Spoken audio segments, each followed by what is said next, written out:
ধর্ষণ করে হত্যা, তরুণ যুবকদের গুলি করে হত্যা আর শিশুদের জ্বলন্ত নারীদের গণধর্ষণ করে হত্যা, তরুণ যুবকদের গুলি করে হত্যা আর শিশুদের জ্বলন্ত আগুনে ফেলে দেয়া রাখাইন রাজ্যে এখন নিত্যদিনের ঘটনা। সহকর্মী কামরুল ইসলাম মিন্টুকে সাথে নিয়ে মাহমুদুল শিবলির তোলা ছবিতে হোসেন সোহেলের বিশেষ প্রতিবেদন। এটা মায়ে ফোন হতুন তাইতারে মরদ ফোন হতুন বুড়া মানুষ হতুন তাইতারে। রাত 12টা, ফোনে কথা হচ্ছিল মিয়ানমারে লুকিয়ে থাকা একজন মুসলিম জনপ্রতিনিধির সাথে। কথা বলার এক পর্যায়ে ফোনে কেঁদে ফেলেন তিনি।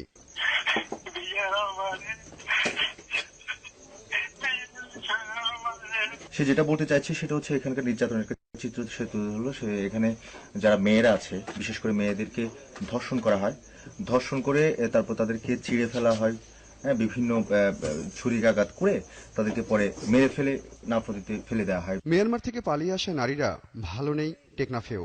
মধ্যরাতে তাদের বিপদের ভয়টা আরো বেশি, তাই ছোট বড় দলে ভাগ হয়ে তারা আশ্রয় নেয় স্থানীয়দের বাড়িতে। এলাকার লোক মানে ফজটা আছে আর কি, আর এখান থেকে যাই কিছু মহিলাদেরকে দর্শন করছে, আর কিছু তো ব্যাগ ট্যাগ এভাবে ইয়া করছে আর কি, চিন্তাই। তেমনি একটি বাড়িতে পাওয়া গেল কয়েকজন রোহিঙ্গা নারীকে। মিলিটারিদের অমানসিক নির্যাতনের কথা বলতে গিয়ে আতঙ্কে কেঁপে উঠছিলেন এই নারী।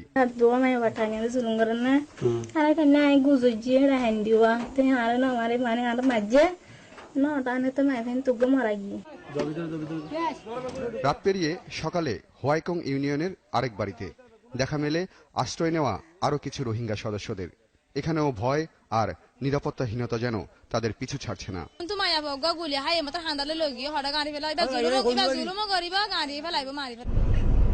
টেকনাফে মোট 5টি রোহিঙ্গা ক্যাম্পের মধ্যে 3টি নিবন্ধিত আর বাকি 2টির নিবন্ধন নেই। গাড়ি থামে রোহিঙ্গা ক্যাম্পে, শোনা যায় কান্নার শব্দ। জানা গেল কিছুক্ষণ আগে এই ক্যাম্পে এসেছেন আরো কয়েকজন রোহিঙ্গা। এদেরই একজন নুরুন নাহার। মাত্রই তার কাছে খবর এসেছে ওপারে তার স্বামী, 2 ভাই আর বাবাকে মেরে ফেলেছে মিলিটারিরা। 10 দিনের সন্তান নিয়ে এখন দিশেহারা নুরুন নাহার।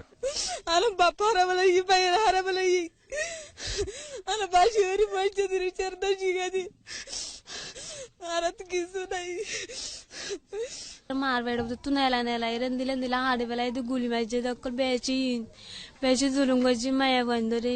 নুরুন নাহারের মতো নতুন আসা রোহিঙ্গাদের আরেক যেন কারোই জানা নেই। ধর্ষণ করে হত্যা, তরুণ যুবকদের গুলি করে হত্যা আর শিশুদের জ্বলন্ত আগুনে ফেলে দেয়া রাখাইন রাজ্যে এখন নিত্যদিনের ঘটনা। সহকর্মী কামরুল ইসলাম মিন্টুকে সাথে নিয়ে মাহমুদুল শিবলির তোলা ছবিতে হোসেন সোহেলের বিশেষ প্রতিবেদন। এটা মায়ে ফোন হতুন তাইতারে মরদ ফোন হতুন বুড়া মানুষ হতুন তাইতারে। রাত 12টা, ফোনে কথা হচ্ছিল মিয়ানমারে লুকিয়ে থাকা একজন মুসলিম জনপ্রতিনিধির সাথে। কথা বলার এক পর্যায়ে ফোনে কেঁদে ফেলেন তিনি।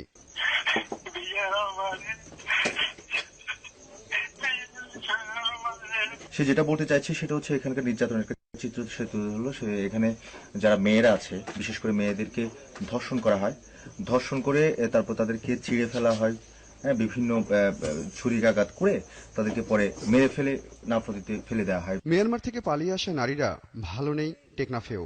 মধ্যরাতে তাদের বিপদের ভয়টা আরো বেশি, তাই ছোট বড় দলে ভাগ হয়ে তারা আশ্রয় নেয় স্থানীয়দের বাড়িতে।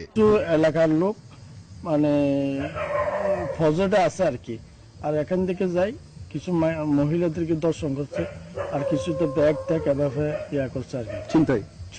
তেমনি একটি বাড়িতে পাওয়া গেল কয়েকজন রোহিঙ্গা নারীকে। মিলিটারিদের অমানসিক নির্যাতনের কথা বলতে গিয়ে আতঙ্কে কেঁপে উঠছিলেন এই নারী।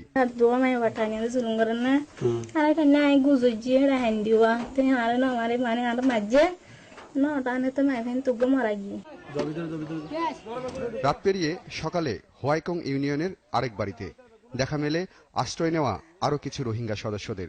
এখানেও ভয় আর নিরাপত্তাহীনতা যেন তাদের পিছু ছাড়ছে না।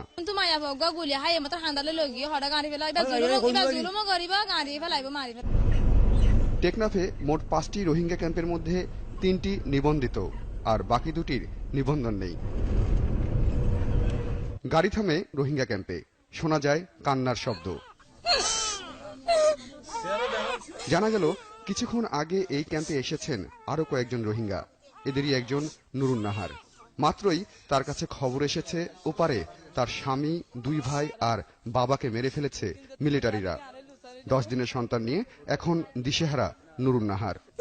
أنا بابا ولا يبين هذا ولا أنا باشيوري ما تدري شرط شيء أنا تكيسو ناي মার বেড়া তুই নেলা নেলা এরেন দিলা হাড়ি বেলায় গুলি মাইছে দক্কল বেচি জুলুম করছি মায়া বন্ধরে। নুরুন নাহারের মতো নতুন আসা রোহিঙ্গাদের আরেক যেন কারোই জানা নেই।